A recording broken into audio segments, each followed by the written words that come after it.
여러분 오늘 말씀해 보니까 고기, 낚시, 그물 이런 단어들이 나오고 있습니다. 이 말씀을 보다가 오늘 설교를 수족관 이야기로 시작해야 되겠다 그런 생각을 했습니다. 우리 교회도 수족관이죠. 여러분 수족관에서 혹시 물고기를 키우는 분 있습니까? 물고기 키우면 좀 번거롭습니다. 주기적으로 뭘 해야 됩니까? 청소도 해야 되고 물도 갈아줘야 됩니다. 수족관을 청소하려고 하면 제일 먼저 뭘 해야 됩니까?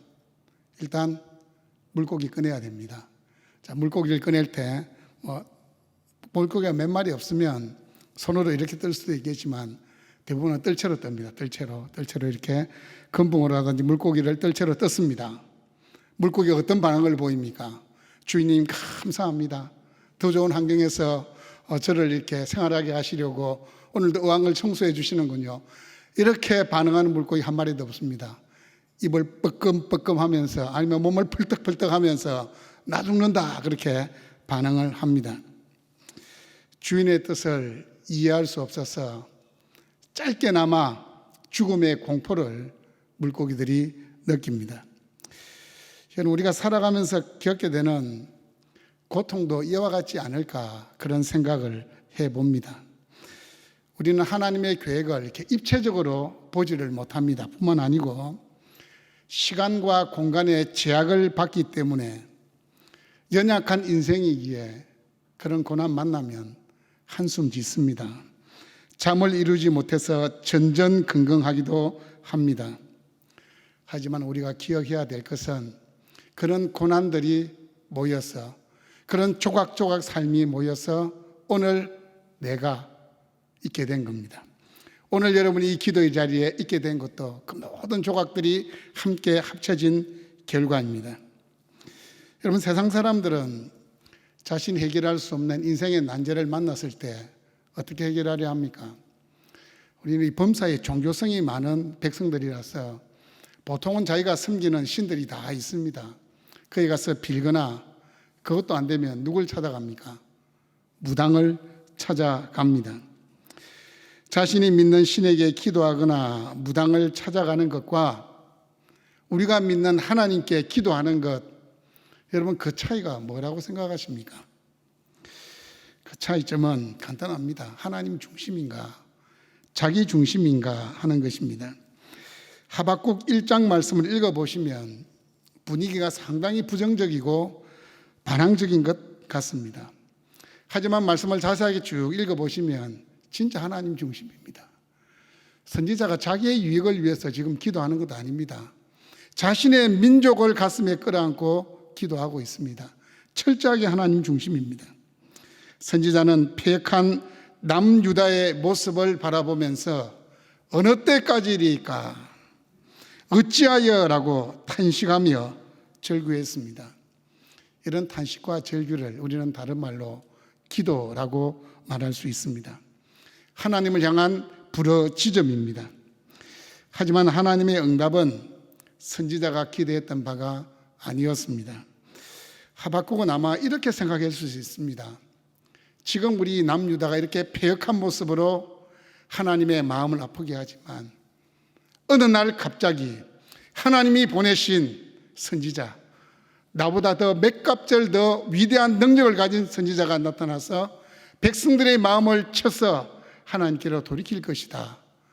그게 하나님의 방법이다. 그렇게 생각했을 수도 있습니다. 하지만 하나님의 계획은 이방 민족인 바벨론을 들어서 남유다를 징계하시는 것이었습니다. 하박국은 이 하나님의 계획을 알고 더 큰 혼란에 빠지게 됩니다. 여러분 그렇지 않습니까? 하나님의 계획, 하나님의 섭리, 때로는 이야기가 참 힘이 들고 어렵습니다. 전혀 예상하지 못했던 일에 직면하게도 됩니다. 우리를 이해하지 못할 방식으로 우리의 인생을 다루어 가시기도 합니다. 그럴 때 여러분은 어떻게 반응하시겠습니까? 전혀 예상하지 못한 일에 직면하게 될 때 도무지 이해할 수 없는 인생의 난제를 만났을 때 어떻게 행동하시겠습니까? 여러분 그때 신앙인답게 행동할 수 있어야 됩니다. 하박국은 예상하지 못한 일을 만나게 되었을 때에 하나님은 어떤 분이신가에 대해서 묵상하기 시작했습니다. 그가 하나님을 어떤 분으로 고백하고 있습니까? 12절 말씀을 보시면 자신의 부르짖음을 들으시는 하나님의 이름을 여호와라고 호칭하고 있습니다. 여호와, 스스로 계시는 분이라는 의미입니다. 출애굽기 3장 말씀에 보시면 하나님이 모세를 바로에게 보내실 때에 이런 말씀을 하십니다. 스스로 있는 자가 나를 너희들에게 보내셨다 하라. 이 모세가 좀 주저했잖아요. 바로 앞에 가는 것을 두려워했잖아요. 스스로 있는 자가 나를 너희들에게 보냈다. 그 말씀하라고 했습니다. 나는 스스로 있는 자다라는 이 말은 나는 절대자다라는 뜻입니다.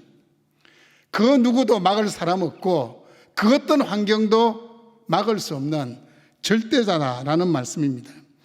여러분, 하나님은 이 세상에서 일어나는 그 어떤 일에도 그 누구에 의해서도 구애받지 않고 스스로 계획하시고 결정하시는 분이십니다. 하나님은 세상 역사의 주인이 되시기 때문에 자신의 기쁘신 뜻대로 한 나라를 다루시기도 하고 한 개인의 인생에 개입하시기도 합니다.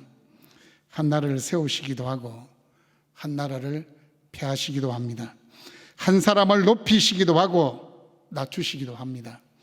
하박국은 이 사실을 알았기에 하나님을 여호와라고 호칭하고 있습니다. 여러분, 자존하시는 하나님, 그 여호와만이 우리가 가진 인생의 모든 문제에 대한 해답을 주실 수 있는 유일한 분이시다라는 사실을 분명히 기억할 수 있기를 바랍니다. 하나님은 또 하박국은 또 하나님을 거룩하신 분으로 고백하고 있습니다. 오늘 12절 말씀에 보시면 나의 거룩한 이시여라고 고백하고 있습니다.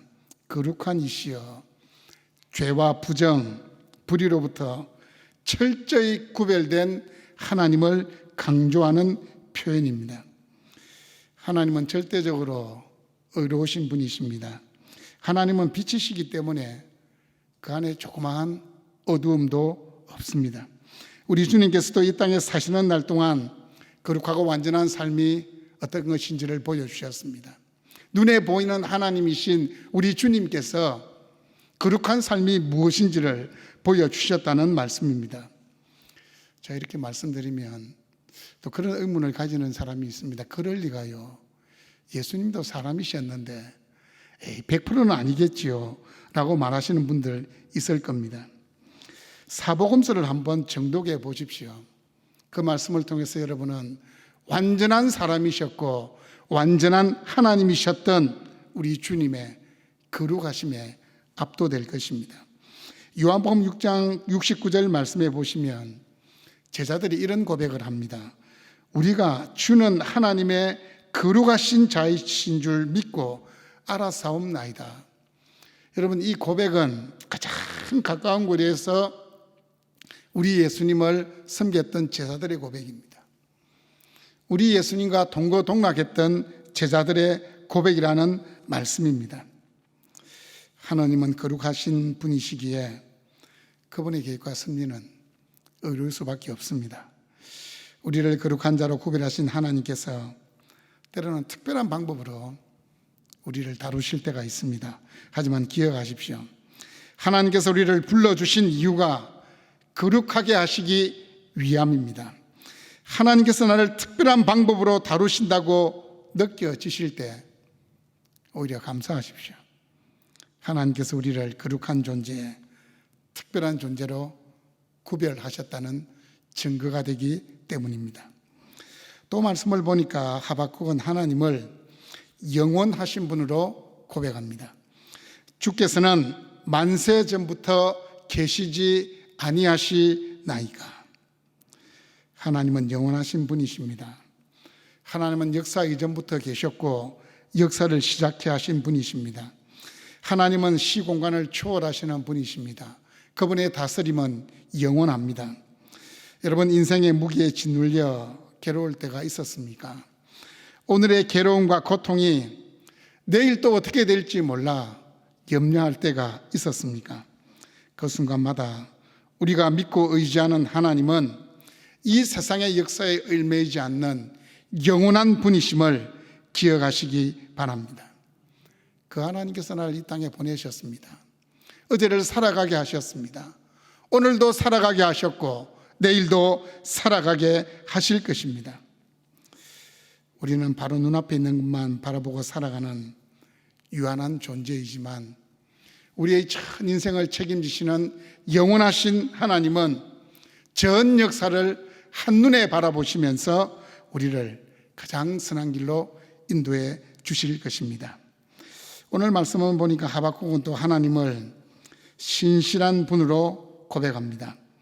12절 말씀을 제가 다시 한번 읽어보겠습니다. 선지자가 이르되 여호와 나의 하나님, 나의 거룩한 이시여, 주께서는 만세 전부터 계시지 아니하시니까. 그 뒤에 말씀입니다. 우리가 사망에 이르지 아니하리이다. 우리가 사망에 이르지 아니하리이다라는 이 구절이 함축하고 있는 의미가 무엇일까요? 그것은 선지자 하박국이 하나님이 언약의 하나님이심을 기억하고 비록 우리가 이방 나라 바벨론의 손에 넘겨지겠지만 사망에 이르지 아니한다. 그 가운데서도 하나님은 선하신 분이시고 자신의 계획을 이루어 가실 것이다 라고 고백합니다. 언약의 하나님을 상기시키는 표현이 우리가 사망에 이르지 아니하리이다 라는 이 말씀입니다. 절대적이며 영원한 권세를 가지신 그 하나님이 인간과, 죄인인 인간과 언약을 맺으시기 위해서 자신을 낮추셨습니다. 하박국은 자신의 조상들이 하나님과 맺었던 언약을 상기시키며 나의 하나님, 나의 거룩하신 이여라고 부를 수 있었고, 또 우리는 결코 사망에 이르지 아니하리다라는 이 고백을 할 수 있었습니다. 언약하신 하나님이기 때문에 자신의 조상들에게 언약하셨고 그 언약을 계속해서 지키신 하나님이시기 때문에 확신에 찬 고백을 할 수 있었습니다. 하나님은 언약한 바를 지키시는 신실하신 분이십니다. 신명기 7장 9절 말씀을 보시면 이렇게 말씀하십니다.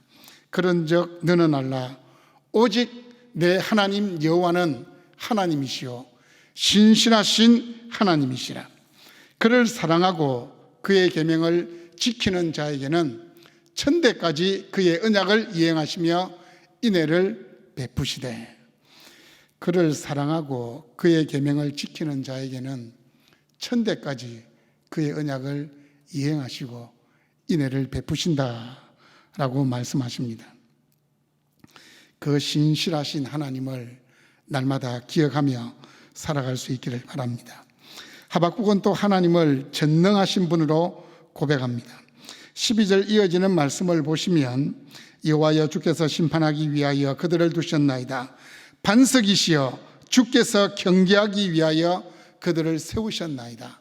반석이시여라는 이 고백, 반석은 위대하시고 전능하신 하나님을 대변하는 표현입니다. 여러분, 하나님은 무에서 유를 창조하신 분이십니다. 우리 주 예수 그리스도를 사망의 권세에서 일으키신 분이십니다. 사라의 태를 여셔서 아들 이삭을 선물로 주신 분이십니다. 하나님은 홍해를 갈라 자신의 백성을 구원하신 분이십니다.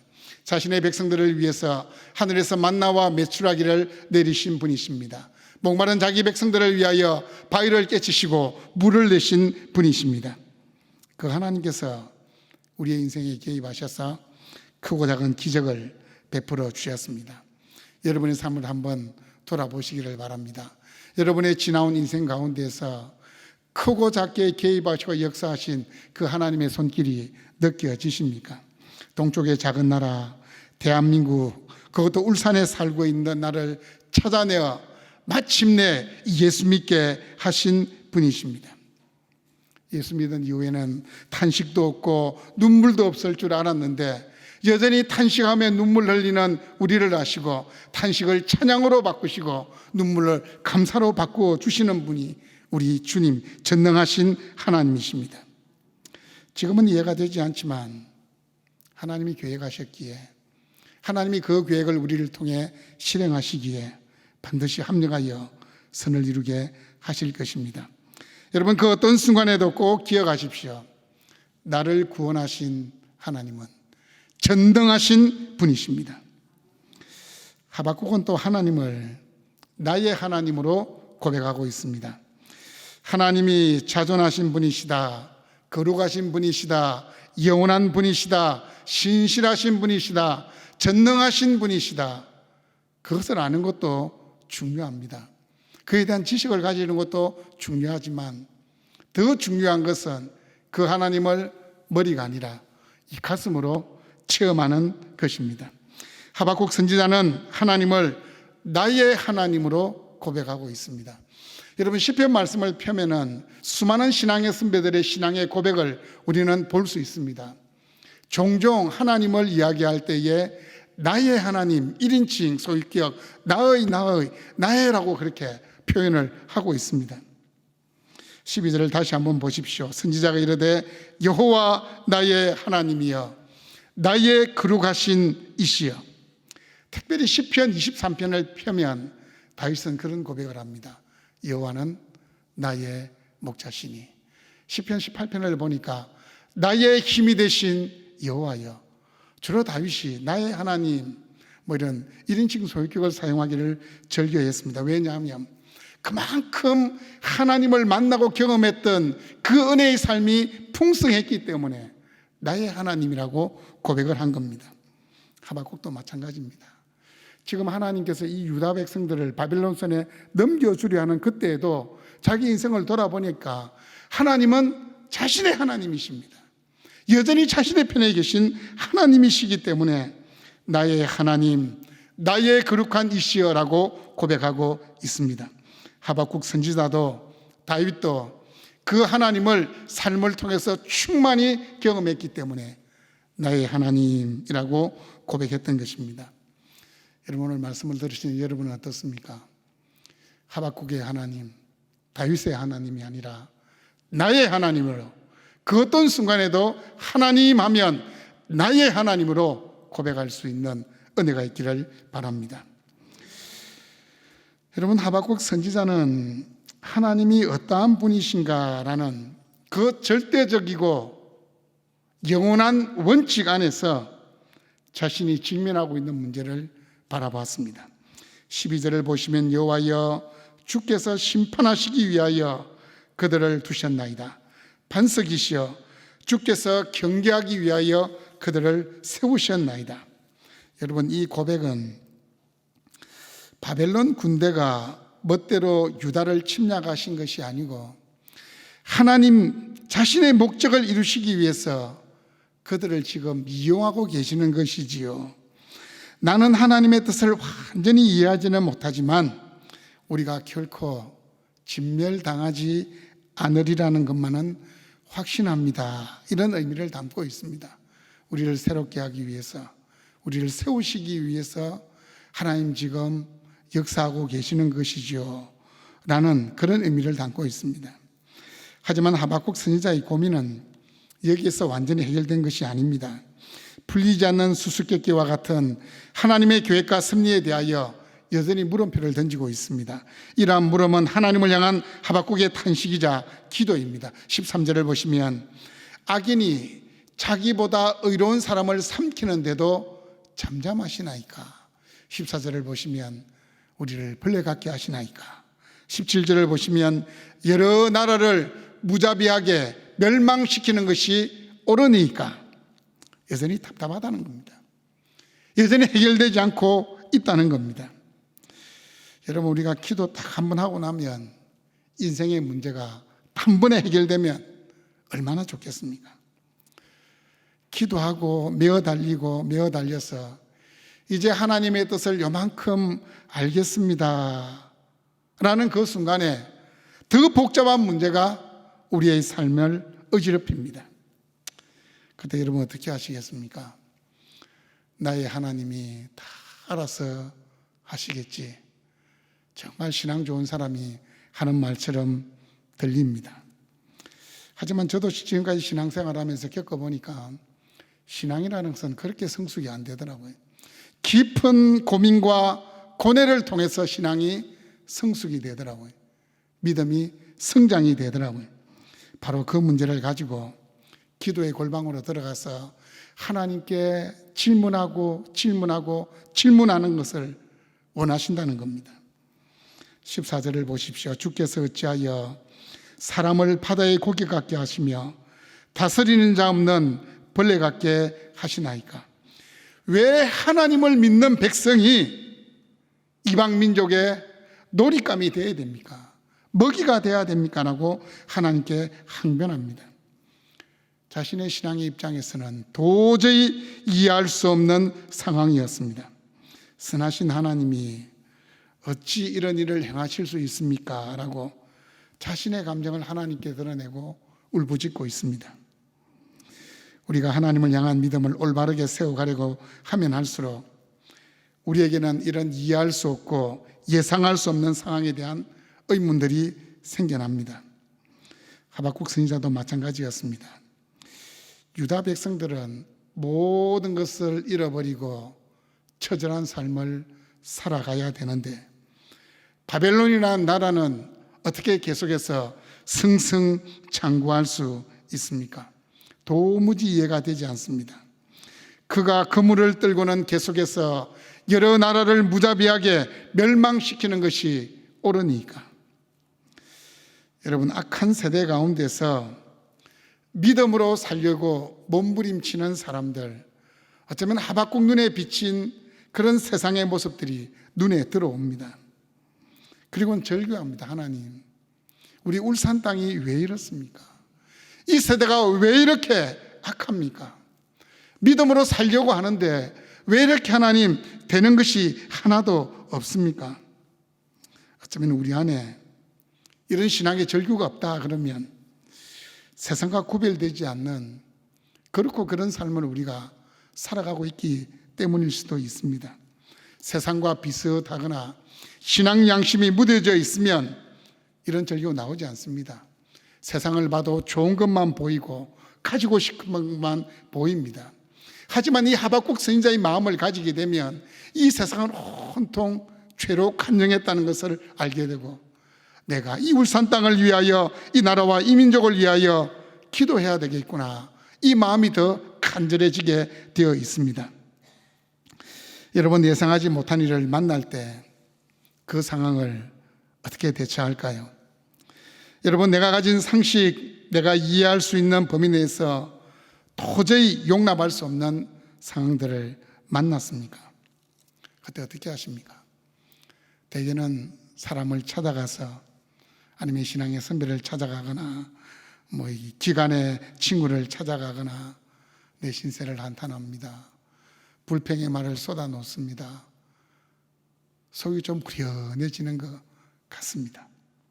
근데 시간이 조금만 지나면 괜히 이야기했다, 이런 후회가 밀려올 수도 있습니다.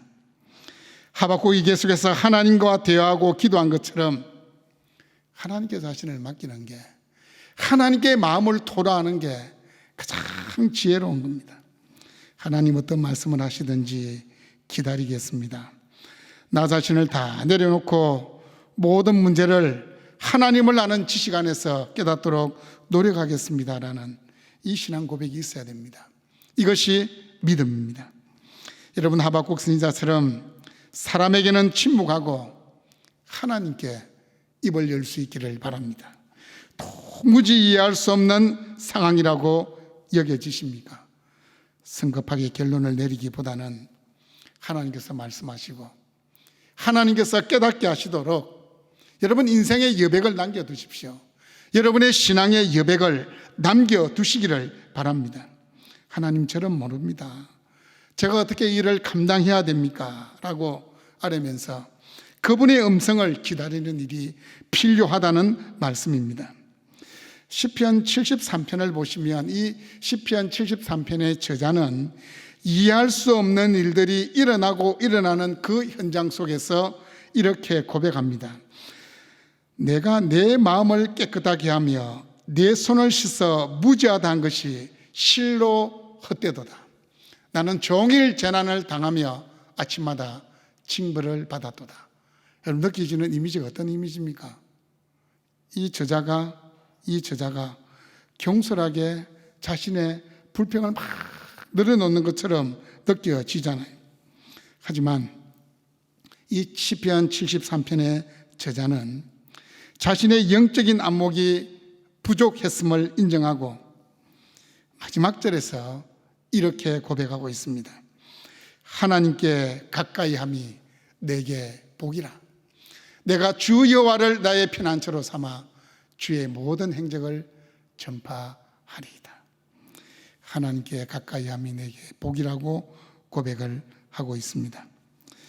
여러분, 이해하기 힘든 일에 직면하게 되었을 때에 하박국처럼 먼저 하나님이 어떠한 분이신지를 묵상해 보시기를 바랍니다.